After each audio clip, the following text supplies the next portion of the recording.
სახელითა მამისათა და ძისათა და სულისა წმინდისათა. ბიბლია ყოველ დღე. ყველას მოგესალმებით, მეგობრებო, მშვიდობა თქვენ და თქვენ სახლს. ესე იგი შემოვიდა ესეთი რამ კითხვა, რომ ღმერთმა შექმნა ადამიანიო? ღმერთს არ შეუქმნიაო ადამიანი. მეგობრებო, როგორ შექმნა ღმერთმა ადამიანი? წმინდა წერილი პირდაპირ ამბობს და შექმნა ღმერთმა ადამიანი თავის ხატად, ხო, დაბადება 1:27. ესე იგი, წმინდა მამები ხსნიან და გვასწავლიან, რომ ადამიანი შეიქმნა სულთა, უცოდველი, უკვდავებისთვის, ანუ შექმნილი არის, ხო, ადამიანი. და ღმერთთან ცოცხალი კავშირი ჰქონდა მას. წმინდა ათანასე დიდი წერს, რომ ადამიანი შექმნილი იყო იმისთვის, რომ ღმერთთან ერთობაში ეცხოვრა და არა მომკვდარიყო. ანუ ღმერთის ჩანაფიქრში ადამიანი არ იყო ისეთი სუსტი, ხო, ვნებებით სავსე და სიკვდილის ქვეშ ყოფი, როგორც ახლა ვარ. უნდა ითქვას შემდეგი, მეგობრებო, რომ საერთოდ ადამი და ევა რომ შესწოდეს, ხო, აი ჯერ ევამ ჩაიდინა ცოდვა, შემდეგ ესე იგი ადამს მისცა ეს, ანუ მოკლედ რომ ცოდვა ჩაიდინეს, შემოვიდა სამი რამ. ეს არის სიკვდილი, სიკვდილიანობა, ხწნადობა და ვნებები. აი ეს, ესე იგი ჩვენ გადმოგდის დღემდე ყველაფერი, ანუ ის ცოდვა, ის პირველშობილი ცოდვა, ასე ვთქვათ, რომელიც დღეს ჩვენ გვაქვს, ხო? სწორედ ამიტომ მოვიდა უფალი, განკაცდა, ხო? წმინდა სამების მეორე ჰიპოსტასი, იქნება პირი, ძე ღმერთი, უფალი ჩვენი იესო ქრისტე, რომელიც არის უდიდესი საიდუმლო, ხო, წარმოიდგინეთ, რომელიც ვერ დაიტოვს ჩვენი გონება, როგორ შეიძლება ამ სამყაროს შექმნელი, რომელიც შექმნა ეს მზე, მთვარე, ოკეანები, ესე იგი პლანეტები, გალაქტიკები, ვარსკვლავები, მეგავარსკვლავები, მთლიანი სამყარო, ხო, და ესე იგი მოვიდა ჩვენ შენაერი და ჩემნაერი გახდა ადამიანი. ეს უდიდესი საიდუმლოა, მეგობრებო, ამას ვერასოდეს ვერ ჩავწდებით, ისე როგორც ვერ ჩავწდებით ჩვენ და ვერ გაიგებთ ჩვენი გონება წმინდა სამების არსი, ხო, როგორ არის ღმერთი არსებით ერთი, მაგრამ სამი პირით, ხო?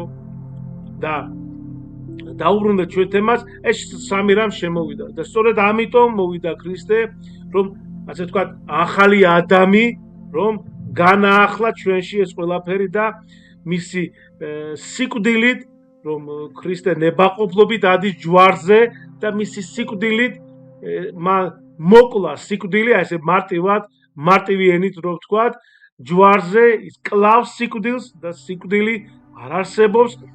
რა კარგი სიტყვა არის, ბუკვალური და პირდაპირი ქართველებს ჩვენ კარგი სიტყვა გვაქვს, ანუ გარდავიცვლებით, ხო? ესე იგი ერთი მდგომარეობიდან მეორეში გარდავდივართ და გადავდივართ, ხო? გარდავიცვლებით.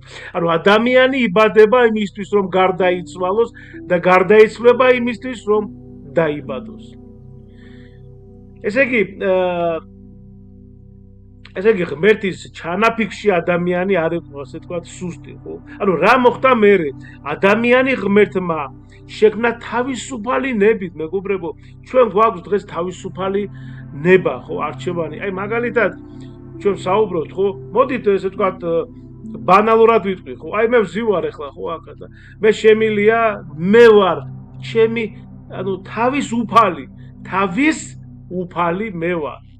და მე შემიძლია ავირჩიო სინათლე, მე შემიძლია ავირჩიო სიბნელე. აი ახლა მე აქედან ავდგები, შემიძლია წავიდე მარცხნივ, შემიძლია წავიდე მარჯვნივ. ანუ არავინ მე არ მაიძულებს, არავინ მე არ მეკაჩება აი აქ უკან, არავინ მე არ მაძალებს.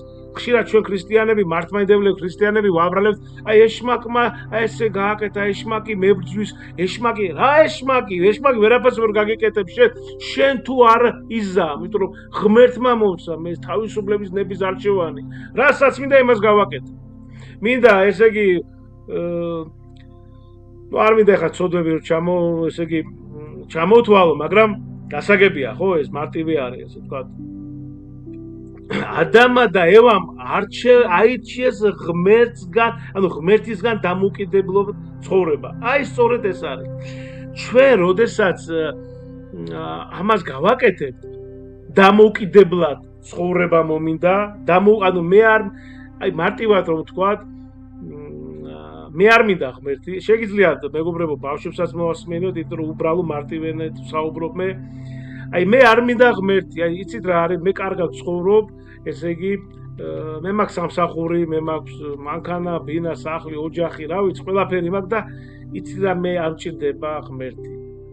მაგრამ ზუსტად აი ეს იყო, რომ ესე იგი როგორც წერია, თუ გახსოვთ გველი რო ეუბნება, ესე იგი ეშმაკი, ანუ ეშმაკი ეუბნება ევას, რომ მას არ უნდაო, ესე იგი რომ ანუ თქვენ როდესაც შეჭამთ აი ვარშლი იყო თუ რაც იყო მაშინ ესე გახდებითო როგორც ღმერთები უკვდავებიო ხო ანუ დაახლოებით ესე არის და ჩვენც გვინდა საერთოდ ადამიანი არ ფიქრობს იცით გარდაცვალებაზე და აი სიკვდილზე აი დაახლოებით ასე ფიქრობს აი კი შეიძლება ის კი მაგრამ მე არა კაცო მე ჯერ ერთი 200-300 წელი კიდე ან მე ჯერ ესე იგი ჩემი გარდაცვალებასა და გახსოვთ სახარებაში რაც ბრძანებს უფალი? როცა არელიო მაშინ მოვაო და სულ უნდა ვიფხიზლო რა მდგომარეობაშიც კი ჩვენ გარდავიცვლებით იმ მდგომარეობაში გამკითხავს ჩვენ უფალი. ამიტომ ვიფხიზლოთ როგორც თეოფანე დაყუდებული ამბობს რომ ადამიანი ქრისტიანი ჩვენ მართლმადიდებლები უნდა ვიყოთ როგორც დაჭიმული გიტარის სიმი და არასოდეს არ უნდა მოდუნდეთ. ამაშია საქმე მეგობრებო. ესე იგი, ცოდვა არ შეუქმნია ღმერთს, ხო? სიკვდილი არ შეუქმნია ღმერთს. წმინდა წერილი რას ამბობს მეგობრებო? აი ნახეთ ციტირება ღმერთს სიკვდილი არ შეუქმნია. ეს არის სიბრძნე სოლომონისა 1:13. სიკვდილი შემოვიდა ცოდვის შედეგად. კიდევ ერთხელ რაც ზემოთ ჩვენ ვთქვით შემოვიდა, ესე იგი, ცოდვის შედეგად შემოვიდა სიკვდილი, ხრწნადობა და ვნება. წმინდა ბასილი დიდი გამარტავს, რომ ადამიანი თვითონ მოსწყდა სიცოცხლის წყაროს. რა არის მეგობრებო სიცოცხლის წყარო, ხო? სიცოცხლის წყარო, აი მზე, ხო? მზე, ესე იგი დაახლოებით, რა ვიცი, ეხლა ზუსტად არ ვიცი, მაგრამ დაახლოებით რო ვთქვა ერთი დღე რო არ გამოვიდეს, ესე იგი დავიღუპებით ჩვენ, ხო? ეგ წყალი რო არ დალიოს ადამიანი რამოდენიმე დღე ესე იგი ანუ წყარო ხო მაგრამ ამ მზეს ვინ აძლევს ბრძანებას რომ ამოვიდეს და ჩამოვიდეს ანუ გესმით ჩვენ შეგვიძლია ანუ წყარო თვითონ თავარი უმაღლესი არის ქრისტე ჩვენი განკაცებული ჩვენი უფალი ჩვენი იესო ქრისტე ის არის გახსოვთ სახარებაში როგორ ბრძანებს უფალი მე ვარ აღდგომა და მე ვარ სიცოცხლე. წარმოიდგინეთ და ჩვენ ზოგი ადამიანს არ უნდა ეს სიცოცხლე, არ უნდა ქრისტესთან და ის არის ჩვენ დილით რომ ესე იგი ვდგებით როგორი სასწაულია ეს. ესე იგი რა თქინდაო აი სასწაულებს, ჯერ სასწაულებს ეძებს ადამიანები, ხო? სასწაულებს და თვითონ უფალი ბრძანებს ამაზე სახარებაში ბოროტი და მრუში ადამიანი ეძებს სასწაულებს, მაგრამ არ მიეცემა ეს გარდა იონა წინასწარმეტყველისა, ხო? ჩვენ ვიცით იონა რომ 3 დღე იყო ვეშაპის მუცელში, ასე ქრისტე იქნება 3 დღე ღამე და შემდეგ აღსდგება, ხო და ამაღლდება, შემდეგ 50 დღეზე გადმოვა სულიწმინდის მადლი მოციქულებზე. ხო დამავიწყდა აზრი რაც საუბრობდი, მაგრამ უყრის შეწმით გამახსენდება. ესე იგი ნახეთ ანუ ვინ არის დღევანდელი ადამიანი? დღევანდელი ადამიანი არის ესე იგი დაცემული ადამიანის შთამომავლობა, სიკვდილის ქვეშ მყოფი, ცოდვისკენ მიდრეკილი და ვნებებით დაზიანებული, ხო? ასეთი ღმერთს არ შეუქმნია. წმინდა იოანე დამასკელი წერს, რომ ღმერთმა ადამიანის შექმნა უხრწნელებისთვის, მაგრამ ცოდვამ შემოიტანა ხრწნილება. ნახეთ, ღმერთი გახდა ადამიანი, რომ ადამიანი გახდეს ღმერთი. ღმერთი ეხლა ასაგები არა ბუნებით, მადლით, ხო? ამიტომ მოვიდა ქრისტე, მეგობრებო, თუ ღმერთმა ადამიანი თავიდანვე ასეთი არ შექმნა, მაშინ ქრისტეს მოსვლას აქვს უზარმაზარი მნიშვნელობა.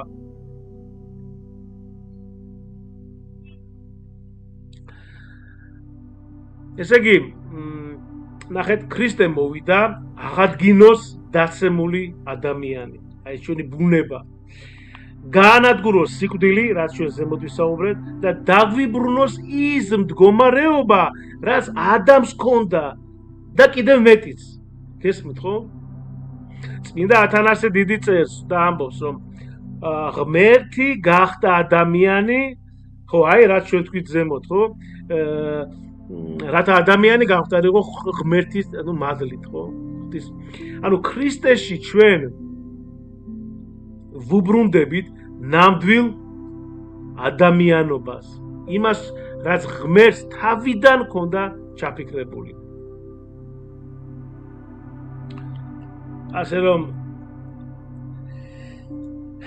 რა თქმა უნდა ღმერთმა შექმნა ადამიანის სამყაროს 6 დღეში, ну გნებავთ ეს 6 დღე გნებავთ ეს ერთი დღე ზოგი ამბობს მამები რომ ეს არის მილიონობით წლები, ანუ ზოგი ამბობს მთელი ეპოქა არის, ევოლუცია, მაგრამ ჩვენ არ ვიცით, მაგრამ თუნდაც 6 დღეში ჩვენი ეს 24 საათიანი დღეში რო გვაქვს, ანუ თუნდაც 6 დღეში რო შექმნა ღმერთს, რა პრობლემა არის ან 6 წამში, ხო? როგორც აი მახსენდება იმაში არის, სადაც თქვა ეხლა ზუსტად არ მახსოვს და ესე იგი როგორ არის ეს ბიბლიაში წეღა რომ მოვიყვანეთ, ხო? იონა, ესე იგი რომ ვეშაპმა გადახლაპაო იონაო, ხო? იქ არის, ხო, ჩვენ მივალთ იქამდე ღვთისწყალობით, როცა ესე იგი თქვენიცით ბიბლიას ძველ აღთმასაც ესე იგი ძველ აღთმასაც ვკითხულობთ წმინდა მამის გამარტებით და უკვე აქვე გეტყვით ვისარგებლებს შემთხვევით 50 თავი არის წმინდა მამის გამარტებით და დაიწყეთ მე ღვთისწყალობით მინდა სრულად მთელი ბიბლია ავტვირთო მამების გამარტებით, რა თქმა უნდა. ხო, და როგორ არის ეს ყველაფერი კი გასაგებია ბიბლიო, მაგრამ იმის დაფიქრდა ეს როგორ არის ესე იგი კითხვას უსვას, რომ აი ვეშაპი როგორ გადაყლაპაო ეს იონაო წინასწარმეტყველი და 3 დღე იყო მუცელშიო და იმის კაცმა მოწმონედ რა უპასუხა, იცით რომ აი მეო ბიბლიაში რა წერია, ბიბლიაში რომ ეწერლოს რომ ვეშაპმა კი არა იონა გადაყლაპაო ვეშაპიო, მე იმასაც ვიწყუნებდიო და დავიჯერებდიო. მეგობრებო, ნამდვილად ღმერთმა შექმნა, რა თქმა უნდა, ადამიანი და მთლიანი სამყარო, უხილავი და რასაც ჩვენ ხედავთ. და ღმერთს არ შეუქმნია ცოდვილი ადამიანი, ამაში გეთახმებით, ღმერთს არ შეუქმნია სიკვდილისთვის განწირული ადამიანი და ღმერთს არ შეუქმნია ბოროტებისთვის მიდრეკილი ადამიანი. ეს ყველაფერი, კიდევ ერთხელ, დაცემის შედეგია. ქრისტე კი მოვიდა, რომ ისევ გაგვხადოს ის, რაც ესე იგი ღმერთმა თავიდან შექმნა. მადლი უფლისა ჩვენისა, იესო ქრისტესი და სიყვარული ღვთისა და მამისა და ზიარება სულისა წმინდისა იყოს თქვენ ყოველთანა. ამინ. ღმერთმა დაგლოცოთ, ღმერთმა გაგახაროთ და ესე იგი ილოცეთ, ხახო, აკეთეთ რაც შეიძლება ბევრი და მეტი სიკეთე, ესე იგი გაიღეთ მოწყალება, უანგაროთ, დაეხმარეთ ადამიანებს, ვიც პატიმრები არიან, გარეთ დაეხმარეთ, უსახკაროებს დაეხმარეთ, ესე იგი არ გვაქვს ხშირად ვამბობ, ჩვენ ფული არ გვაქვს, ფინანსები არ გვაქვს, სათასაცმელი მივცეთ, ფეხსაცმელი მივცეთ, ესე იგი ცივი წყალი დავალევინოთ, ოღონდ გულით გავაკეთოთ ეს და უფალი მეწმუნეთ ამას არ დაგიკარგავთ ამას. ცივ წყალს თუ დაალევინოთ, ამასაც არ დაგიკარგავთ, გაიგეთ? არც სულს და არც კარს დაგიკარგავთ, მაგრამ ცუდით ჩვენ გვაქვს საერთოდ საიდუმლო არის ეკლესიაში აღსარება, მივიდეთ, ესე იგი მოვინანიოთ გულით თქვა, გულწრფელად, ისე კი არა როგორც შეიძლება ვამბობ ხოლმე დღეს ესე იგი ტომებს დაწერენ ხოლმე აღსარებაზე, მამაოს მიცემენ და მამაო შენ წაიკითხე და მე მამდე წავალ იქ რაღაცებს ვიყიდი, გავისერნე და მე მოვა რომ წაიკითხავ და მე ოლარს დაგაპარებს თავზე და შენდობის ლოცვა წაკიკითხავს. ასე არა, მეგობრებო, გული ჭირდება. უფალი გულს უყურებს პირველ რიგში.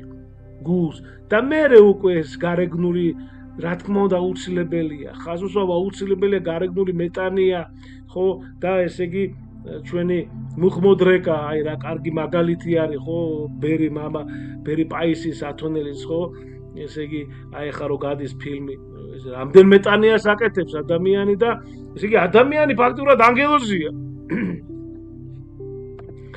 წარმოიდგინეთ ესე იგი უკაცრავად ბოდიში აქვე მინდა ძალიან მოკლედ მამა პაისის შესახებ თქვა, იმიტომ რომ ბევრი კომენტარი დაწერეს, რომ ბევრი სასულიერო პირი გძალავს ამას და რას ნიშნავს გძალავს, ხალხო, რას ნიშნავს გძალავს. ეხლა დიდი მარხვა მოდის, აი დღეს 30 იანვარი არის და ესე იგი ზეგ უკვე იწყება მძიმე აღდგომის მარხვის, ესე ვთქვათ, მოსამზადებელი პერიოდი, ხო? ზეგ 1 თებერვალს უკვე არის უძღები შვილის კვირა იწყება და მე კიდევ ერთხელ მინდა რომ ეს ესე იგი ფილმი 2 სეზონი არის, 1 სეზონში არის 12 სერია, ანუ ხელახლა მინდა უყურო, იმიტომ რომ ისეთი სტიმული, ესე იგი რაღაცნაირად არ ვიცი მე რა, ძალიან იმოქმედა და გძალავე კი არა, ბავშვებს აყურებინეთ, ხალხო, ესე იგი ეს არის უდიდესი მაგალითი. მე ვისაუბრე ერთხელ ამაზე, რომ კიდევ ვიტყვი და კიდე ვიტყვი, რომ ამ ფილმის შემდეგ, ესე იგი ჩვენ ვრწმუნდებით თუ რა შორს ვარ ჩვენ სიყვარულისგან, რა შორს ვარ ჩვენ თავდაბლობა საერთოდ გვაქვს. და ვრწმუნდები ბოდიში და რა ვარ, ესე იგი არ მინდა ეს ცუდი სიტყვა ვიხმარო, მაგრამ რა როგორიც ვიყავი, ესე ბოდიში და მაგავი ისეთი ვარ. ბოდიში მაპატიეთ, მე ჩემ თავზე ვამბობ ამას. და რომ არ იცვლება ადამიანი და არ უნდა რომ ესე იგი სწორად იცხოვროს. აი ხშირად ვამბობ ჩვენ ადამიანი შეიძლება იყოს ესე იგი ეკლესიური, დადიოდეს ეკლესიაში, არასდენდეს წირვა ლოცვებს, აღსარებას აბარებს, ეზიარება, დილას საღამოს ლოცვებს კითხულობს, ასევე დაუჯდომელებს კითხულობს, ესე იგი ეპისტოლეებს კითხულობს, ფსალმონებს კითხულობს, აკეთებს კეთილ საქმეებს, რა ქრას მეტმა ადამიანმა, კაცო, ცხოვრობს სათნოდ ღვთისა, მაგრამ აქ რა, აი გულში და უფალი გულს უყურებს პირველ რიგში და მე მახსენდება ერთხელ მე მგონი მაქვს ნათქვამი რომ ესე იგი არ მახსოვს სადაც წავიკითხეთ მოусმინე რა მნიშვნელობა აქვს ადამიანი აი ესე ცხოვრობდა ეხლა როგორც მე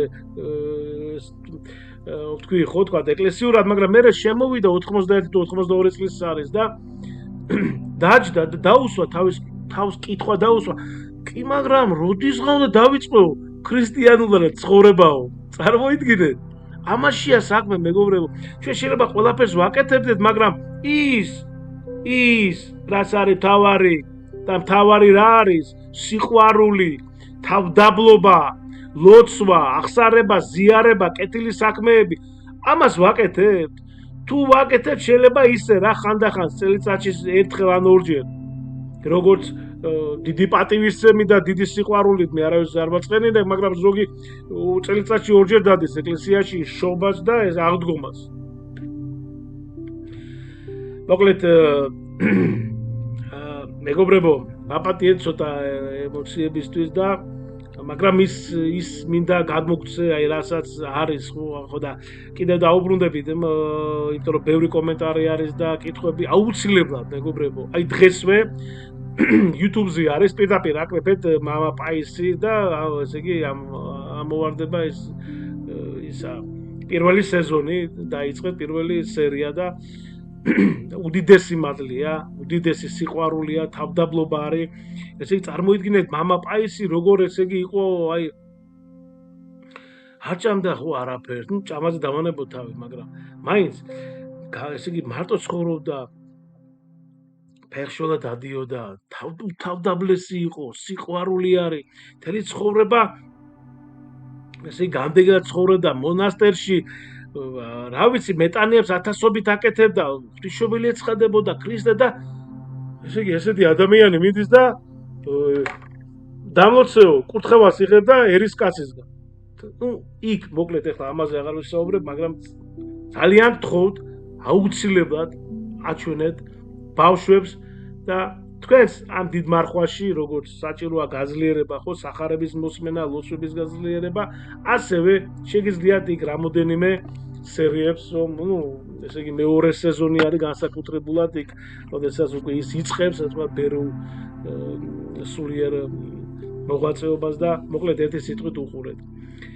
გაიხარეთ, დიდი მადლობა და კიდევ ერთხელ მინდა გთხოვოთ აქვე რომ გამოიწეროთ არხი და ესე იგი გააზიარეთ ეს ვიდეო, მოიწონეთ, დალაიქეთ თუ მოგეწონა და მოკლედ შეგეწევათ უფალი და თქვენს შეიტანთ, რა თქმა უნდა, წვრილს ღვთისნების, ღვთისმცნებების წმინდა წერილის გავრცელებაში და შეგიწიროთ უფალმა. დიდი მადლობა, გაიხარეთ.